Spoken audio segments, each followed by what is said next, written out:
স্বাস্থ্যমন্ত্রী বলে সরকারগুলোর ব্যর্থতা। আরে ভাই, যে যেটুকু ভালো কাজ করছে, এটা আপনার মাননীয় প্রধানমন্ত্রী বলে, ইতিহাসে যে যে ভালো কাজ করছে তাকে সেটা মূল্যায়ন করতে হবে।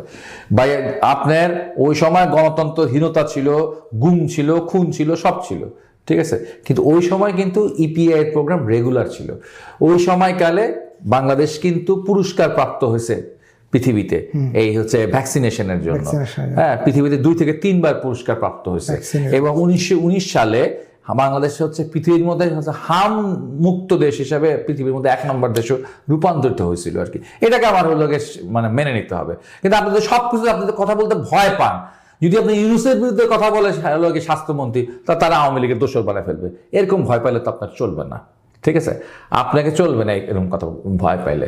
ইপিআই প্রোগ্রামকে ধ্বংস করছে হচ্ছে আপনার টিকাদান কর্মসূচিকে ধ্বংস করছে হচ্ছে আপনার বিগত এন্ট্রিম গভর্নমেন্ট। একদিকে তারা টিকিট কিনতে দেরি করছে, ভ্যাকসিন কিনতে দেরি করছে, ভ্যাকসিন কেনে নাই। 2 নম্বর বিষয় হচ্ছে যা ভ্যাকসিন কিনেছে, পরে কিনেছে, বা যা কিছু ছিল সেটার ব্যাপারে একটা বিশাল কিন্তু টিকা দিবস হয়, বিশাল সচেতনতার বিষয় হয়।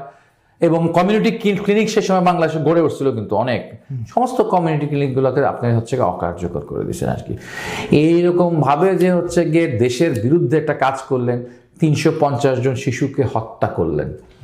ডক্টর ইউনূস এই 350 ইউনূস এবং ইউনূসের উপদেষ্টা পরিষদ, স্বাস্থ্য উপদেষ্টা সহ তার সমস্ত পারিষদরা 350টি শিশুকে হত্যা করেছে। এই হত্যা আরো বাড়তে পারে, কেন এখন পর্যন্ত আরো 25,000 আক্রান্ত আছে। সেটাকে আরো কয়েক মাসের মধ্যে মারা যাবে না? এই সমস্ত মৃত্যুর দায়ভার আপনাকে নিতে হবে। হয়তো আমরা পারবো না, আমার এই রাষ্ট্রের সীমাবদ্ধতা, আমার এই সরকারের মেরুদণ্ডটাও দুর্বল রয়ে গেছে, পারবো না, কিন্তু জনগণ মাফ করবে না আপনাকে, বিশ্ব বিবেকও আপনাকে মাফ করবে না।